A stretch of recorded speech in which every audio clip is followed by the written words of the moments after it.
Even as The Legend of Zelda Tears of the Kingdom continues to break records and the Nintendo Switch seems to be unstoppable, many are already asking the question, when will the next generation of Nintendo hardware be revealed? And the speculation is running rampant. In this video, I want to throw my own hat into the speculation ring. So without further ado, let's jump into it.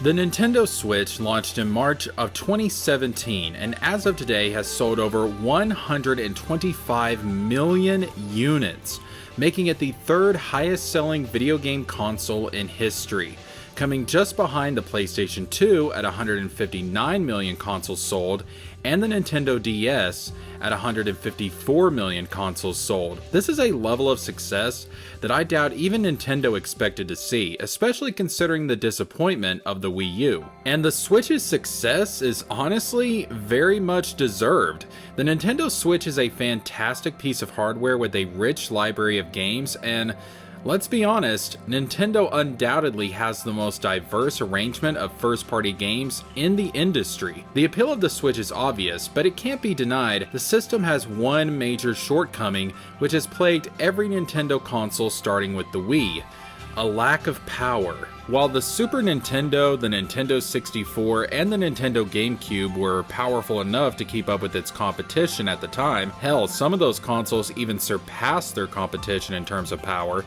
the Wii sorely lagged behind PlayStation 3 and Xbox 360. Same with the Wii U and the PlayStation 4 and the Xbox One. While Nintendo Switch has done a better job of keeping up with its competition, it still falls short. Third-party companies are able to port their games to Nintendo Switch, but for the more graphic-intensive games, they're usually cloud-based ports, and we've all seen how well that worked out with Kingdom Hearts. So this is an issue that I really hope Nintendo addresses with their next system.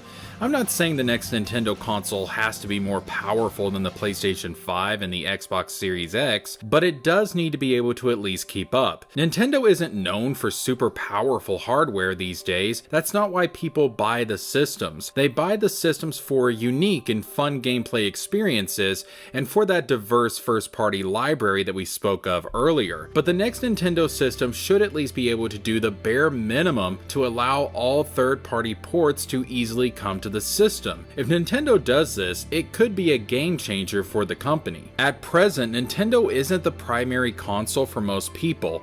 Instead, it's something that's bought in addition to either PlayStation or Xbox. But putting out stronger hardware that can handle more third-party games could see the next Nintendo system becoming the primary console for more customers, boosting their sales even more. So given the success of the Nintendo Switch, there is no doubt that with its successor, Nintendo will want to continue the design philosophy of the Switch into the design of their new system. So no doubt their next console will once again be a home console handheld hybrid. In fact, I doubt Nintendo will ever go back to having a separate handheld and home console dynamic. In my opinion, part of the success of the Nintendo Switch is that Nintendo pulled the brilliant move of combining their handheld division with their home console division. We saw with the success of the Nintendo DS, the Game Boy Advance, that Nintendo's handhelds have in many ways been more successful than their home console counterparts. In combining the two divisions together into one machine, Nintendo also combined the cells together, which in hindsight was an absolutely genius move on their part.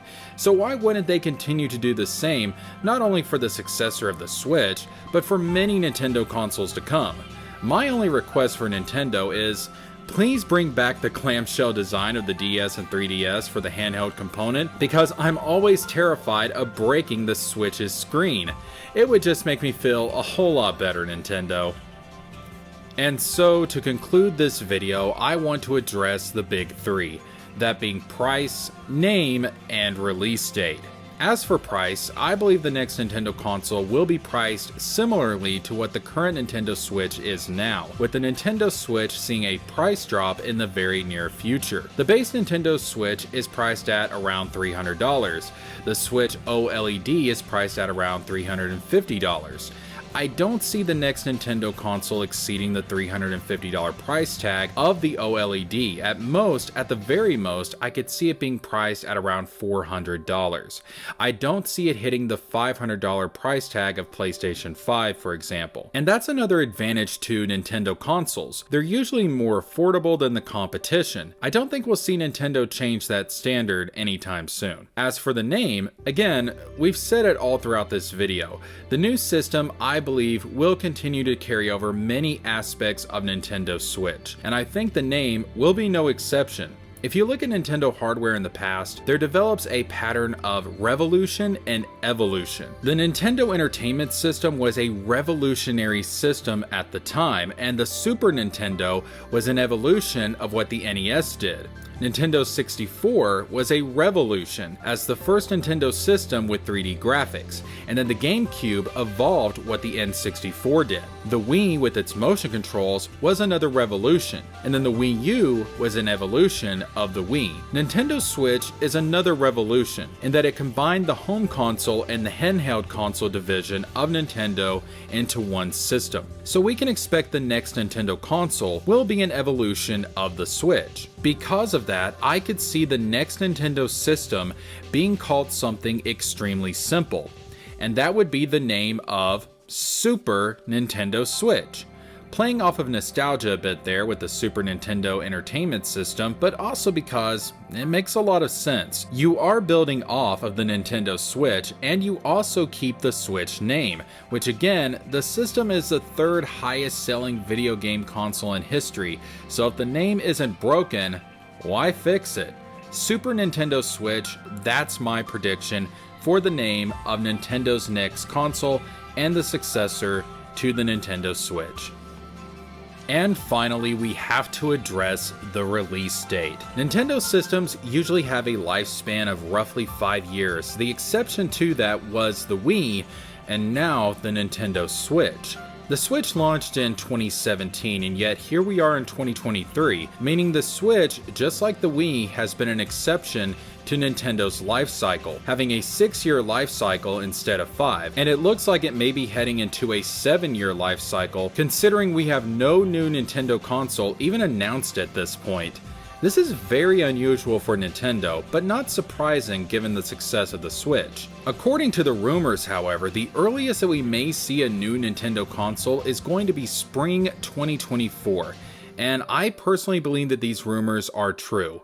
When you look at where the Switch is currently, I think that Tears of the Kingdom was probably the last major first-party release for Nintendo Switch. It really makes no sense considering the fact that we know there is new hardware in development to develop another major first-party title for the Nintendo Switch, but instead shift focus to their next console. So it makes sense that with Tears of the Kingdom now being out and selling like crazy, that once the buzz around it has died down, Nintendo's marketing can start to turn to their next gaming system. And in case you're wondering about my thoughts on the whole situation with Metroid Prime 4 and how it's going to fit into all of this, I think we're actually going to see history repeat itself, and Metroid Prime 4 will come out for the Nintendo Switch, as that was the system it was originally announced for, but a superior version of the game will also serve as a launch title for the Switch successor, exactly in the same manner that The Legend of Zelda Breath of the Wild came out for both the Wii U and the Nintendo Switch. As such, I believe that we will actually get an announcement of the next Nintendo console in the second half of 2023. Probably around October or November would be my guess, with the release of the system following in spring of 2024. I would say probably March, April, or May, somewhere in that time frame. That makes a lot of sense to me, so in other words, by this time next year, we could have a brand new Nintendo console on the market, and I have to say, that's pretty freaking exciting. Hey, thanks for watching the video. Be sure to tell me your thoughts on this topic down below. And if you like what you saw, hit the like button, click the bell, and be sure to subscribe and share the content so more people can enjoy it as well. If you want early access to videos like this, consider becoming a patron on Patreon for only $3 a month. I've started to see some promising signs of growth from this channel, and I would love to make videos for you guys full time. So Patreon will definitely help.